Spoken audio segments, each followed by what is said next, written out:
go from making $60,000 a week to making $20 a match. I was making so much money in NFL. Name a top guy in WWE, and I was making probably double what he was making.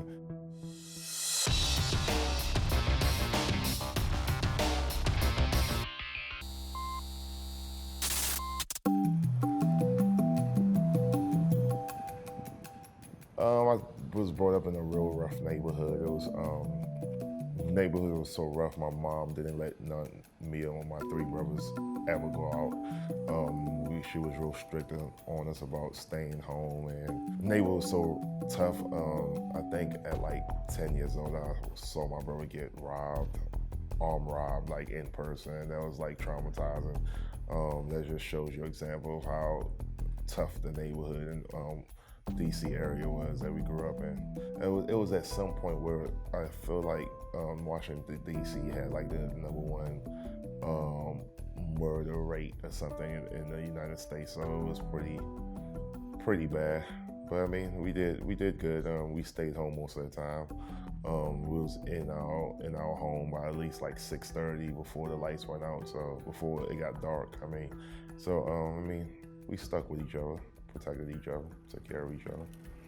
When you're at home at night and you hear gunshots or screaming or bottle breaking or just like guys being loud, that kind of scares you a little bit, especially when you're out with your family or your parents going out at night, coming back home. You're always scared that, oh man, I hope something bad doesn't happen as I'm walking out the car, heading up to our apartment complex or to our home whenever we move to a house. So yeah, it was definitely nerve-wracking at sometimes. We didn't really have video games then because, I mean, my mom, we came up from a single parent home, and it was 4 kids, so my mom didn't really have a lot of money to like splurge. She's always had my back. Without her, I wouldn't be where I'm at today. She invested a lot in me. She always told me that I would be something. We didn't know what I would be, but she always told me you would be something very special. And man, look at it, I got a chance to play 7 years in the NFL, and now I'm chasing the dream or living the dream of being a professional wrestler.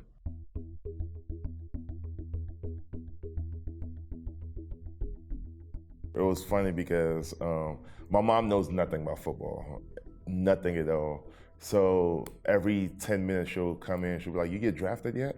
And I was like, "Mom, no, trust me, when I get drafted, you'll know about it. Just keep watching ESPN or whatever the channel the draft is on." And I remember this was like the biggest rib in the world. Like, I remember the third round of the draft, I get a phone call from somebody that works for the Dallas Cowboys. And I'm watching the TV, and the Dallas Cowboys was about to pick. So I was like, that Dallas Cowboys was 2 picks away or whatever. So I'm like, oh my God, I'm getting picked by the Dallas Cowboys in the 3rd round. And in my mind, I was already counting how much money that would be being drafted that high. And this was like the biggest rib in the world. They called me to tell me, "Oh, we talked about you and we like you and hopefully you're still available, but we're not gonna pick you in our next pick, but we just wanna make sure that you're out there and, you know what I'm saying, and your head is right and this whole thing." So I'm like, "So you're not drafting me right now?" And I was like, "No, not right now, but we hope we get a chance to get you." So I was like, "So why the hell did you fucking call me if you're not drafting me right now?" So you know one of those things where like my heart starts pumping because I'm thinking that I'm about to get drafted, and then by the end of the phone call, I'm like depressed as fuck because I'm not getting drafted by the Dallas Cowboys, which so I remember when I got that phone call and I immediately ran into my mom's room, and she was like, "Oh my gosh," she was hyped too.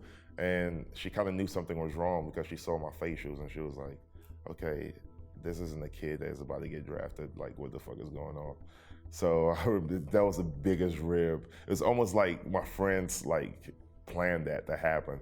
But I do remember when I actually got the phone call from the Falcons, and it was 5th round, I think, 136 pick. maybe 137. I remember the Falcons was on the clock. And that's how I kind of knew that I was getting picked, because it was on the clock, and I get a phone call. And the guy that picked up was like, hey, this is Les Snead, general manager for the Falcons, and blah, blah, blah, blah, blah.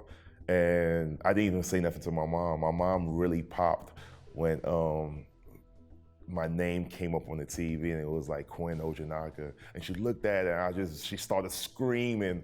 And she came into the room, and I was still on the phone with Les Snead, the GM of the Falcons. And she's like screaming, hallelujah, because she was a big Christian, so she starts praying loud. I was like, Mom, you have to get out of here right now. I'm on the phone with the guy right now that's telling me I'm hired. And she was just going ape shit. And I remember that day like it was yesterday. I mean, and that was probably my best memory from the NFL, the day I got drafted. Oh, my first time I got into an NFL game, nerves. Like, it was probably one of the scariest things that ever happened. I mean, but it was just one of those things that I was like, hey, look, I've gone this far with something that I don't even like doing. You know what I'm saying? I'm in a win-win situation, because, hey, if I don't make it, I didn't like doing it anyway. And if you know what I'm saying? So when you have that attitude that it's a win-win situation, whatever happens. I mean, I feel like that's what made me stay 7 years in the NFL. Like, I tell people I didn't like football, and that's very true. But when I was in Atlanta, I think when I was in Atlanta the 4 years, that was the best. The only time that I actually loved playing football, because I was home, I was with family. I made a bond with the guys I got drafted with, and we was all friends, and we all hung around with each other, and we stuck to each other. We was like our own family, you know. Oh, the lifestyle NFL, you're on top of the world, man. I mean, some guys making millions every year, some guys making millions every week. You're on top of the world. You're making a lot of freaking money. You buy a lot of nice stuff, jewelry, cars, nice houses, just whatever. I mean, I came from not having anything. So you put a 20, 21-year-old kid that came from not having nothing to a situation where you put $1 million in his bank account. And obviously, you're gonna act like your shit doesn't stink, you know?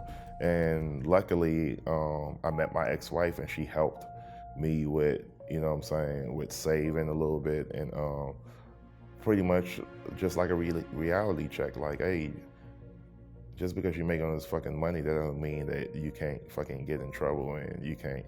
So that kind of changed me a little bit. I'll say that was the one positive that came from our relationship. While I was playing football, I knew at some point I wanted to be a professional wrestler. And once I left Atlanta, it's kind of like the love for football left with it. When you're making the kind of money you're making when you're playing professional football, everybody look at you as just their savior. So when they have a bill, they feel like that's your bill.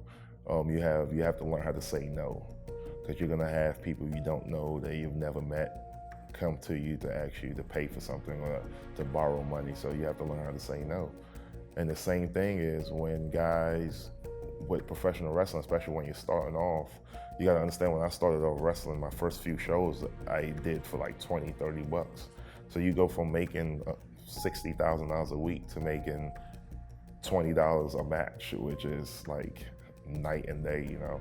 So, and some of the relationships that you're in, they know this, and they feel like, oh, he's not making millions anymore. He's not making what he was making in the NFL. We don't need him anymore. And you lose relationships in that. And the reason why I'm not married anymore is due to the fact that I made the jump from professional football to professional wrestling. My ex-wife thought it was a dumb decision. She thought I left a lot of money on the table, and we got a big fight about it, and it didn't work out.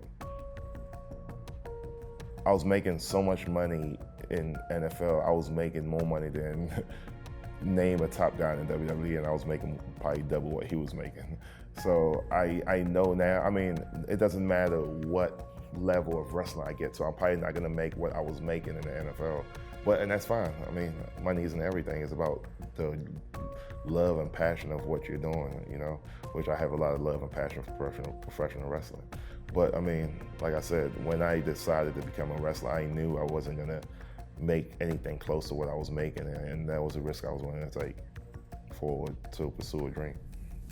I had a couple of friends who was like, hey, let's try out for Ring of Honor. And I'm like, there's no fucking way Ring of Honor is gonna fucking sign me. Like, I've not even been wrestling 1 year. Like, what the fuck are they gonna do with me?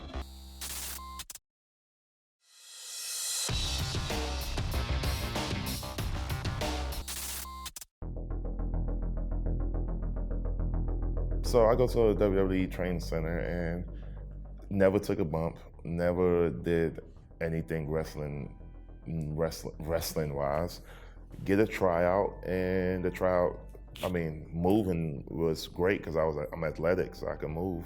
But obviously, I had some head issues because of might been due to football, who knows? But they saw that and it scared them, and so there was like, hey, this is what you need to do. You need to find a training school wherever you live at and train, and you know what I'm saying, do your thing, and we'll be watching. And that's exactly what I did. I found a school in Atlanta, WWA4, and trained there for a few months, and got introduced with Scott D'Amore. Flew down to Windsor and trained with him for a couple of months, and then when the time was ready, I did a Ring of Honor tryout. And I did a tryout. I went to the tryout not even wanting to go, because I was less than 8 months training. Like, I was less than a year training. So I had a couple of friends who was like, hey, let's make this trip to Bristol, Pennsylvania and try out for Ring of Honor. And I'm like, there's no fucking way Ring of Honor is gonna fucking sign me. Like, I've not even been wrestling 1 year. Like, what the fuck are they gonna do with me? They was like, you could just learn. I was like, you know what? That's good. There's gonna be a lot of guys that I've heard of, like Jay Lethal and the Briscoe brothers. I was like, yeah, I mean, I could go and take a trip there just to learn. And I went there not expecting much, just to learn. And I did great, and they told me, I remember Hunter Johnson, Delirious, telling me, he was like, man, you did great, just keep showing up, and whenever we have a spot for you, we'll definitely make sure you get on the pre-show or something. I started training in January 2013, and I did an RH tryout in September of 2013, and I got signed by Ring of Honor in, I want to say, May of 2014. It was between WWE, Ring of Honor, staying at Ring of Honor, or going to Impact. And I flirted with every single, even Lucha Underground. There was talks about me doing that. It was like one of those things when I was a free agent, everybody, I guess, wanted Moose. I mean, that's a good thing. And I flirted with every single idea, and I just felt like at the end, me going to Impact was the best decision to make at that point where I was at.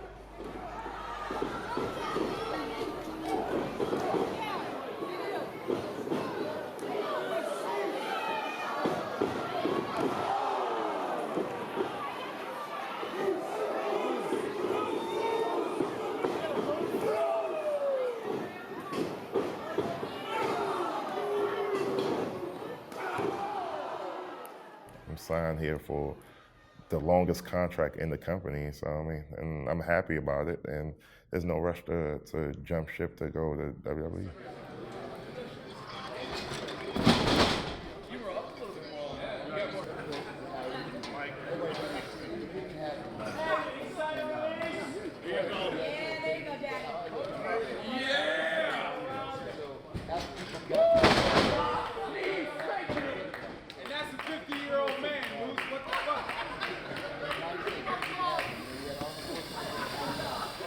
I definitely remember that, yeah.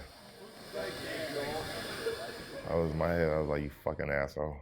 But I mean, I love Scott to death. And that's why I said I'm in the best position. I get a lot of tweets and posts on Instagram or Facebook or whatever, and emails of like, oh wow, you should go to WWE. And I'm like, I mean, WWE is a place I do want to work at some point, but why leave a situation I'm in? I'm in the best situation. I get to work with one of my best friends, like with my mentor. Like without Scott, I wouldn't be where I'm at today. So I mean, why rush that? You know what I'm saying? Like I'm in a great, I'm in a great situation when a guy you call a mentor, one of your best friends is your boss. What is a better situation than that? You know. Major opportunity here for Moose. Moose 6'6", 299 pounds. I would say my last match for Bobby Lashley was pretty good. The one we had in India was really good. Really, really good. Well, what we are seeing here is certainly a big move by Bruce Pritchard, putting the impact. I feel like the crowd in India made it what it is. Like they were so into it from the start to finish, and just our chemistry, man. Me and Bobby always had great chemistry. He was going to challenge for the World Heavyweight Championship. Big frog, right agility by Lashley. Meets him with an elbow in the middle of the ring. And Lashley shocked to see the quickness of Moose, the agility of Moose, the high-flying ability of Moose. After this matchup, oh, wow! What height! A vertical leap, drop kick. Look at that by Moose. Needs to turn around, needs to get out of the way. Here it goes! Moose had it scouted. Looking for the go to hell! Looking for the go to hell! Could that do it? Looking for that spear right now. Look out. Put him away. Wow, athleticism by Moose. Oh! Trying to get the fans behind him is Moose. He's got to worry about the world champion. Running clothesline, no. Lashley with the spear. Got him. Lashley with the spear, the cover, and the win. Ladies and gentlemen, the winner of the match and still the Impact Wrestling Heavyweight Champion of the World. We went to the back, and one thing we looked at, we was like, we want to see who's going to top that. We walked back, and that's exactly what we said. Yeah, that's a competition thing, yeah. We walked back there and we looked at each other and we was like, we want to see who has to follow, who's going to follow that up, or who's going to top that. I feel like we're in the age of wrestling where why do companies that's not WWE want to fight against each other?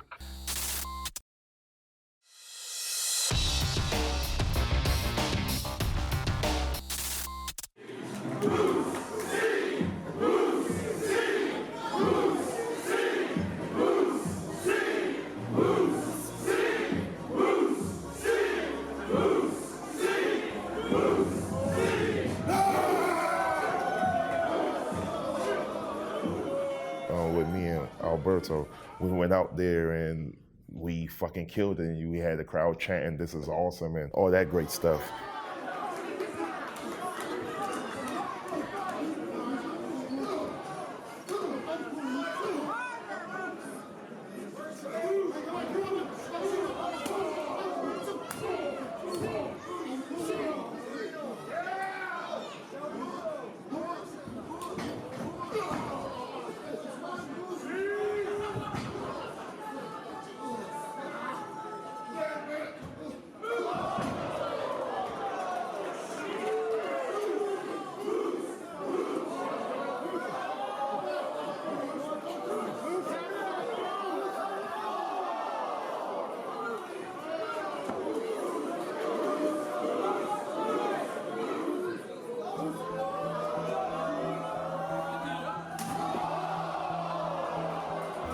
Like getting thrown into chairs, it feels fucking like shit. I'd rather get thrown in my bed, but yeah, I mean, it is what it is. Just whatever to get the crowd happy. That was super into it. I think, if I'm not, it was just a holy shit moment. If I'm not mistaken, it was a holy shit chant right afterwards. So, but it is what it is. It hurt. Oh yeah, I definitely feel my elbows feel like shit right now. Every time I bump into something, I'm like, what the fuck?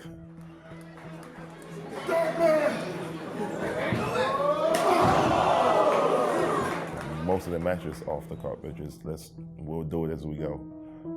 Call the little spots there, and the rest we'll just figure it out when we're in the ring. Listen to what the people want. Less thinking, more reacting.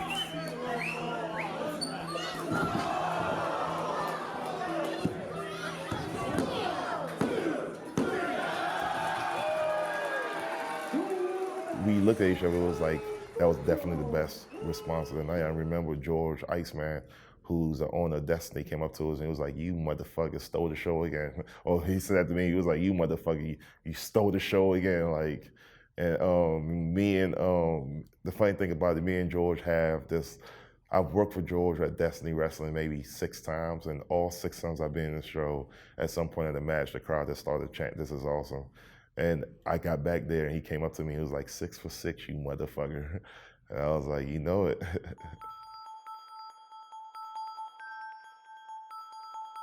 I feel like we're in the age in wrestling where why do companies that's not WWE want to fight against each other?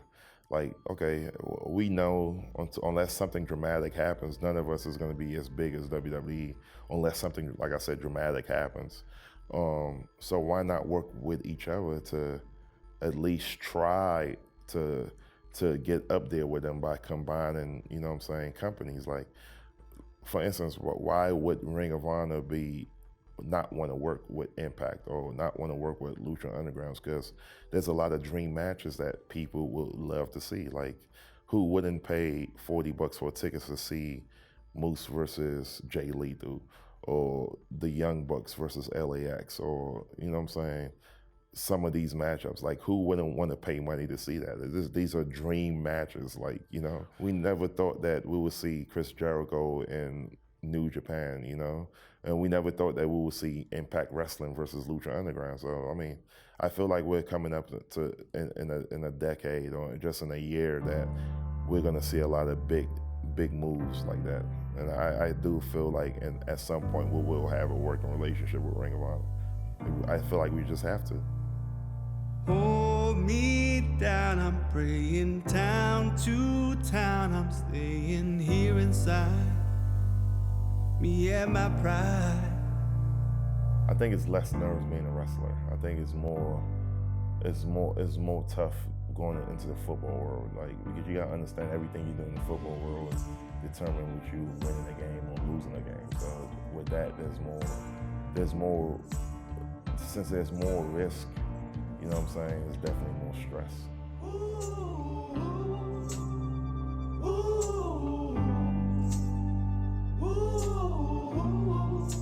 I just want to be the best. And I'll narrow that down a little bit because everybody says they want to be the best, and there's a big argument. There's always going to be an argument on who the best is. But when you narrow it down to something that you can actually achieve, which I feel like I'm right there at the door. I want to be the best wrestler to come from the NFL.